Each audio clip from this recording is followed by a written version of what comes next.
Жители Усть-Вымского района оказались в непростой ситуации. Они жалуются, что автобусы Сыктывкар-Коквицы, обслуживающего сразу несколько населенных пунктов, в том числе Семуково, Кажмудара и Слутку, не хватает на весь пассажиропоток. Он якобы маловместителен и ходит только в пятницу и воскресенье. В остальные дни выбраться из своих сел и деревень невозможно.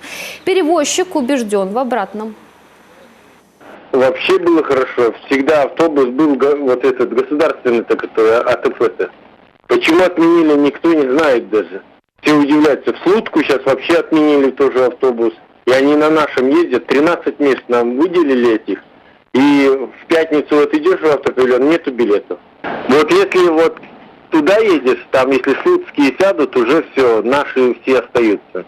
А оттуда, вот я ездил на той неделе еще.